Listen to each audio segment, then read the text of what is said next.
Hey everyone, it is Saturday, or it's Friday here, it's Good Friday. It's April, it's very beautiful here, it's springtime here in Tallinn. I'm here in a forest here, and I discuss a topic here that I have been kind of putting off. And why is online dating so bad in the Baltic countries, and especially in Estonia? I've been living in Estonia now for about 9 months. I lived in Russia before this, and these two countries are very close to each other, but they're so different in many respects. And dating is a prime example of the differences. Firstly, in Russia, if you meet a girl, you meet several girls, chances are you'll be at least going out once with half of those girls, especially if you're foreign. You meet 20 girls in this country, in Estonia, you may be lucky if you go out with one. And this is just the reality.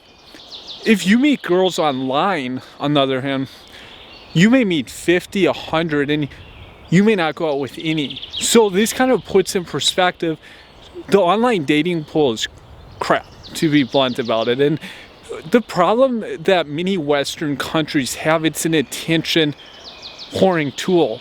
And this is the biggest issue, just as we see in the West. You're not getting the best quality girls or women on these platforms, and it's the same problem in Estonia. Now also consider that it's made, this country, the dating is made for a domestic pool of guys. It's not a country that's made for foreign guys, and this is very different in contrast to Russia, that's very open with foreign guys, and it's a different mentality. It's a more international perspective. What often you'll find in a country like Russia is that it's more dynamic.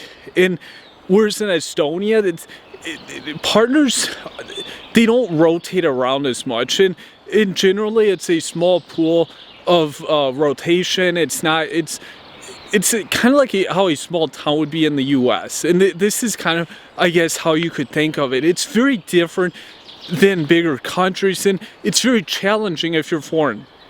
And the thing is that the spectrum of women that you're getting on online dating platforms isn't very good. It's usually quite terrible in many cases. And there's only a few major platforms that are big here, one being Tinder.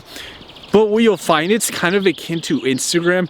It's more of an attention-seeking tool.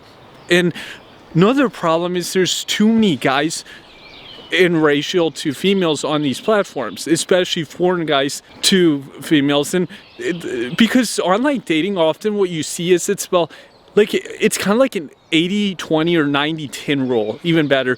90% of females go for about 10% of the guys on the platform. Most of the guys don't even really get elected by most of the girls. That leaves a very limited pool. In a country like here, it's even worse. This is just compounded by other factors of the country. It's not really as hypergamous, you could say, in the sense of like Russia, Ukraine, Belarus, these more typical Eastern European countries. So these are all factors that you have to contend with if you're living here as a foreign guy. This is just obviously a matter of perspective. This country's changed a lot in the past 20 years. If you went back 20 years ago, if there was a such thing as online dating, it would have been completely different. This is my take, and give me your feedback. Thank you.